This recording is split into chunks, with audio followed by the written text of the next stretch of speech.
Okay. आज का date है?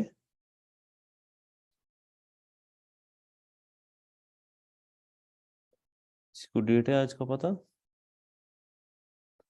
डेट देखो जरा आज का। 28। 28।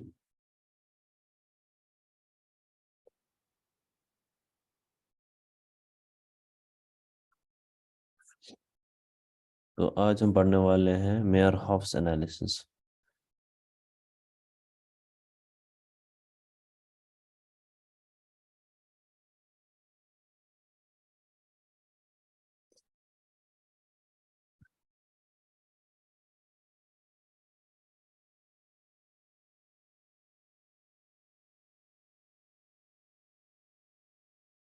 Mayor हॉफ्स analysis.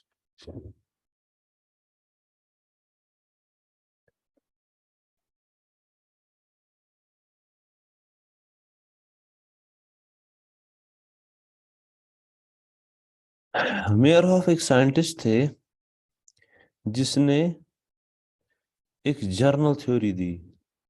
मेयर हॉफ ने एक journal theory the for bearing capacity of footing at any depth. ठीक है। Bearing capacity for bearing capacity of footing at any depth. Mayor half ने एक journal bearing theory the for bearing capacity of soil किसी भी depth पे, at any depth. उसने failure mechanism वही consider किया जो टजागी ने कंसिडर किया था। उसने फेलियर मैकेनिज्म वही कंसिडर किया जो टजागी ने कंसिडर किया था। बट बट उसने फेलियर सरफेसेस को या फेलियर प्लेन्स को बट उसने फेलियर प्लेन्स को एक्सटेंड किया अबो foundation level.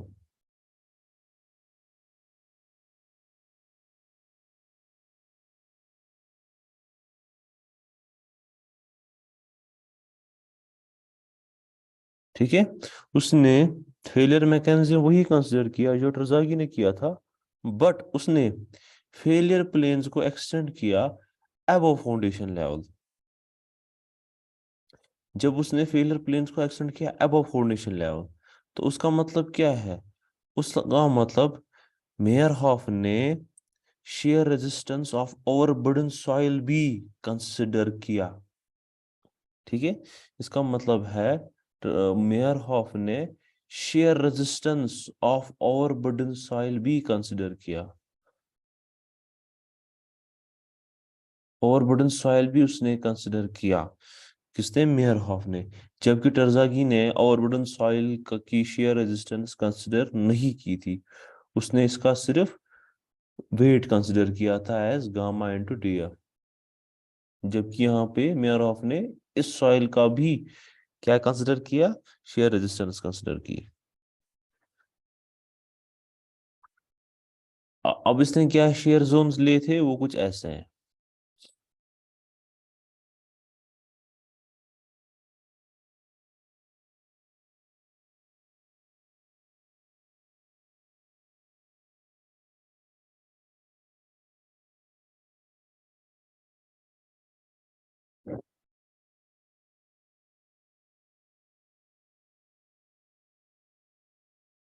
If this is the ground level, ये ग्राउंड लेवल है, and this is the base line of foundation.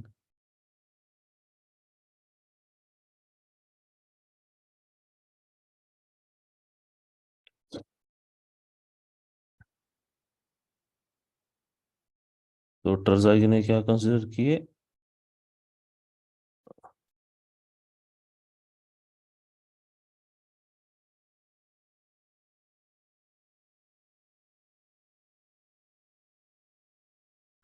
Okay.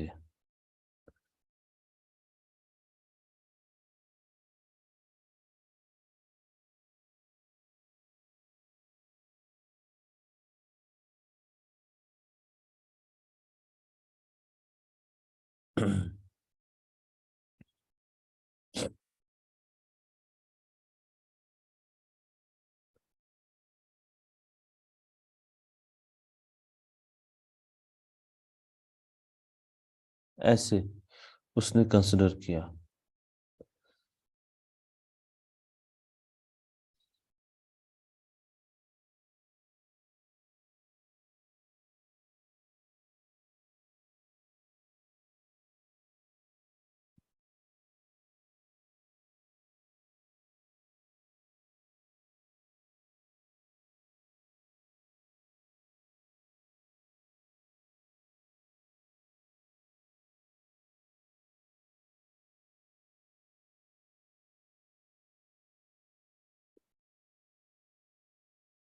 So these were the shear zones considered by Meyerhof, ये shear Jones मेयरहॉफ ने consider किए।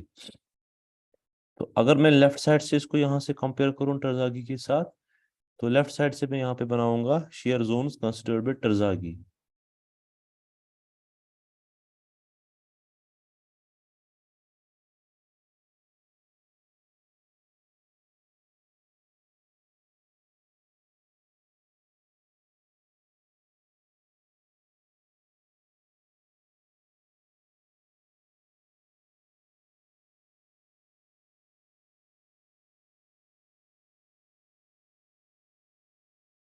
Ground surface,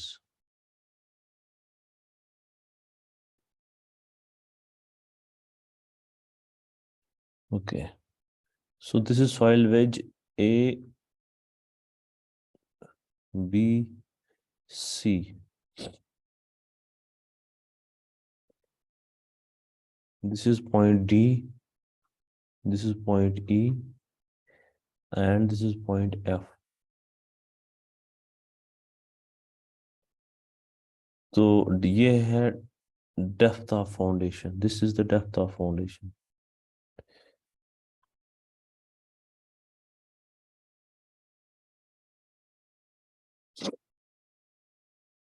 तो left side से मैंने दिखाया, left side से मैंने आपको दिखाया टर्जागीज,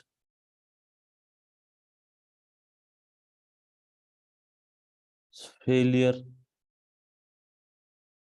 सरफेसेस या Terzaghi's shear surfaces.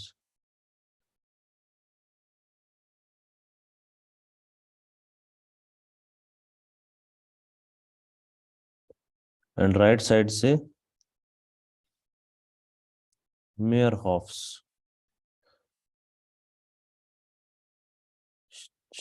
Share surfaces. बनाओ जल्दी से।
बनाया सबने।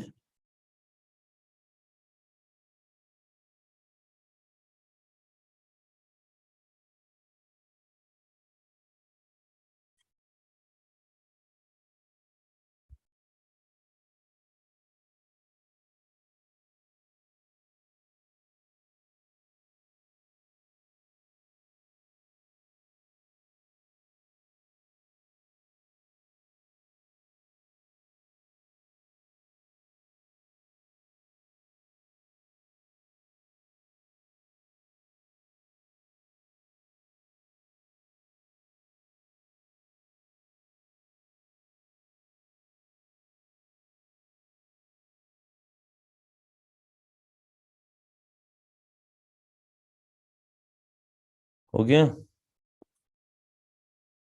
Yes, sir. महरुला हो गया? Yes, sir. Okay, so now Meyerhof ने बताया the soil in the zone ABC, ठीक है। ओ हाँ, तो पहले हम देखेंगे जोन ABC। जो जोन ABC है, मेयरॉफ ने बोला जोन ABC जो है ये इलास्टिक जोन है। This is the elastic zone, zone ABC, it is known as elastic zone, ठीक है। इसमें जो एंगल ऑफ इंक्लिनेशन है फेलियर सरफेसेस की, ये वाली एंगल ऑफ इंक्लिनेशन, ये मेरा आपने रखा है 45 + 5/2।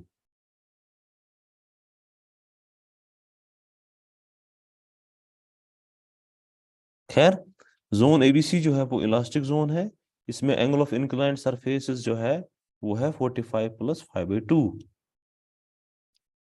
अब जोन BCD, जोन BCD,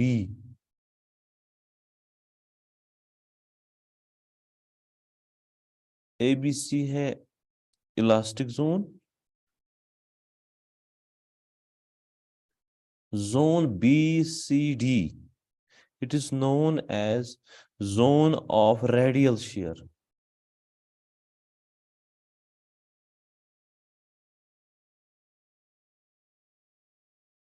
इसमें शेयर रेडियली एक्ट करता है।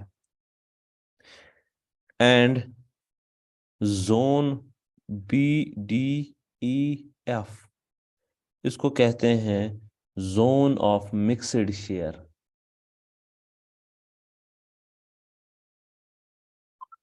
इसको कहते हैं जोन ऑफ मिक्सड शेयर।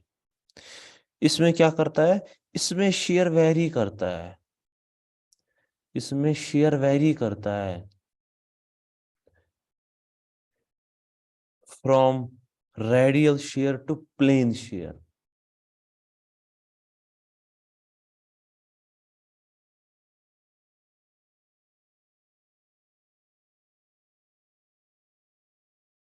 इसमें शेयर जो है वेरी करता है from radial shear to plane share.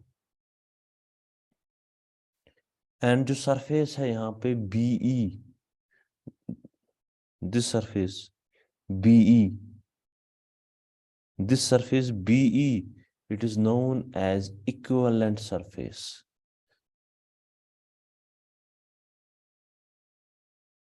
Surface BE को हम बोलते हैं equivalent free surface.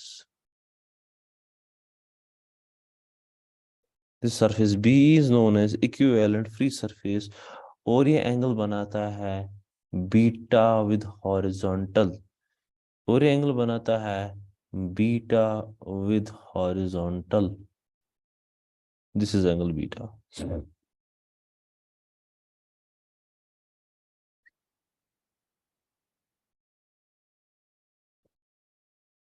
Okay, now ये एनालिसिस मेयरहॉफ ने दिया था 1951 में।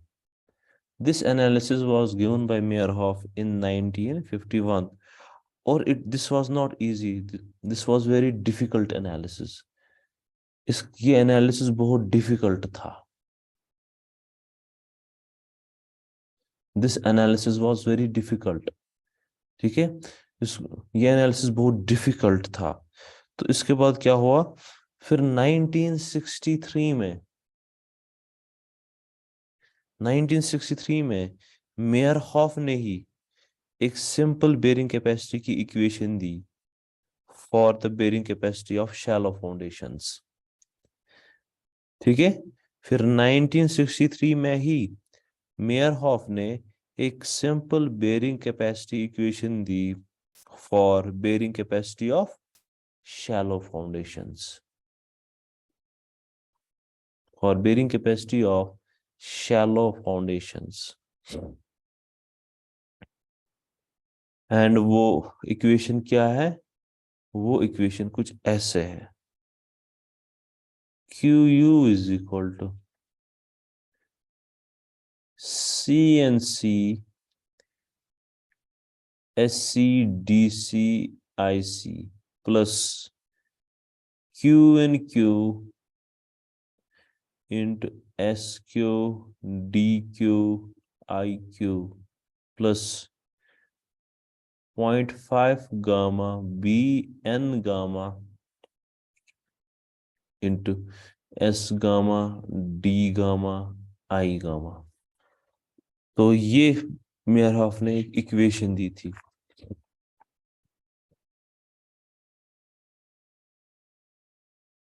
तो अगर आप यहाँ पे देखोगे, यहाँ पे बहुत सारे फैक्टर्स ऐड हुए हैं, यहाँ पे बहुत सारे फैक्टर्स ऐड हुए हैं to bearing capacity equation, this with symbols S D and I।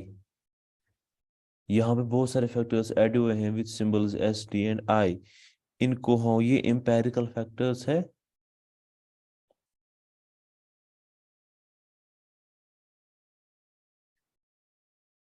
और इनको हम बोलते हैं करेक्शन फैक्टर्स। इनको हम बोलते हैं correction factors. S is correction factor for shape, या सिंपली इसको हम कहते हैं शेप फैक्टर।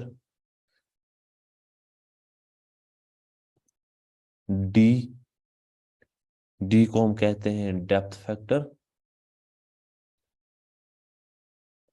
एंड I को हम बोलते हैं inclination factor.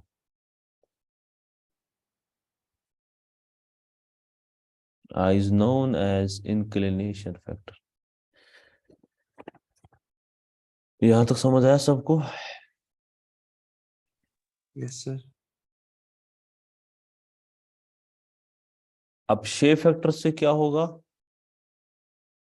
By using shape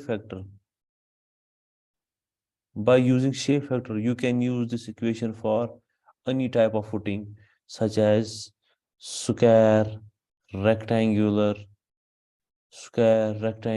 या सर्कुलर फुटिंग। किसी भी फुटिंग के लिए आप ये यूज कर सकते हो ये equation when you use the shape factor. Similarly when you use the depth factor, जब आप डेप्थ फैक्टर यूज कर रहे हो, so you are considering the shear strength of the soil above the base of the foundation। जो soil है above the base of the foundation, उसकी shear strength भी आप consider कर रहे हो। and when you are using the inclination factor, means अगर foundation पे inclined load आ रहा है तो आप वो भी consider कर सकते हो। अगर eccentric load आ रहा है footing पे तो आप वो भी consider कर सकते हो यहाँ पे। ठीक है, आप you can take that also, और वो भी आप यूज करके यहाँ पे आप बेरिंग कैपेसिटी ऑफ सॉइल निकाल सकते हो। क्लियर हुआ सबको?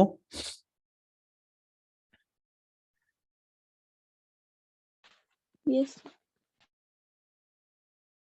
अब इनकी क्या वैल्यूज है? अब shape factor, depth factor and inclination factor, इनकी क्या वैल्यूज हैं? बॉकिंग को समझ आ रहा है नाइमा? जी सर, आ रहा है। अब देखो इनकी क्या फैक्टर, इनकी क्या वैल्यूज है। तो मैं एक टेबल बनाऊंगा, लेफ्ट साइड से फैक्टर्स, राइट साइड से expression.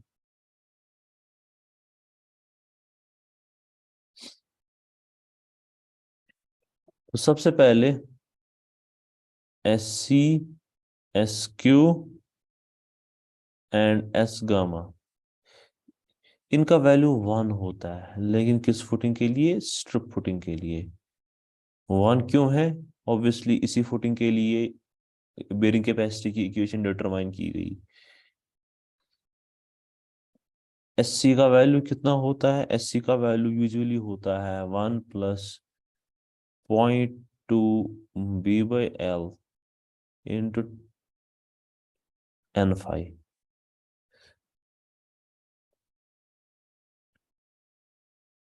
And SQ, S gamma का वैल्यू यूजुअली कितना होता है?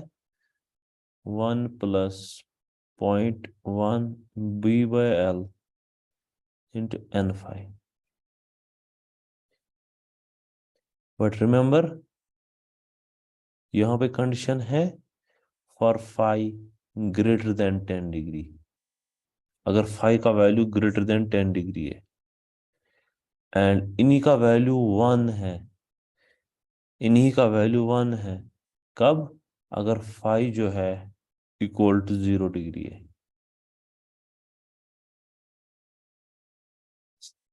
नाउ DC डेप्थ फैक्टर का वैल्यू है 1 plus 0.2 df by b into n phi and dq d gamma का वैल्यू है 1 plus 0.1 df by b।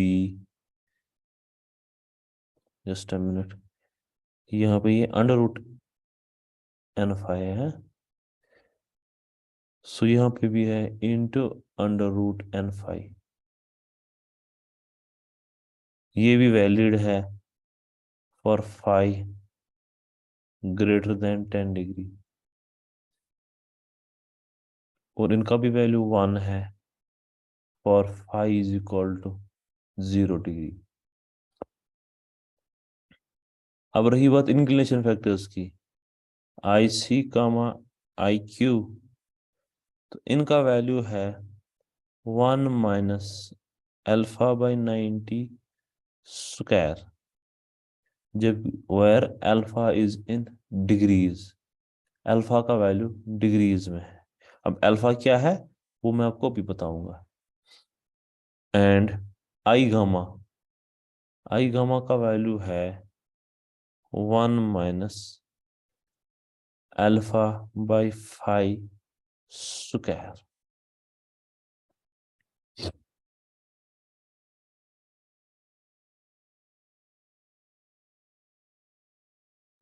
Now where alpha क्या है? अल्फा जो है it is the inclination of resultant load,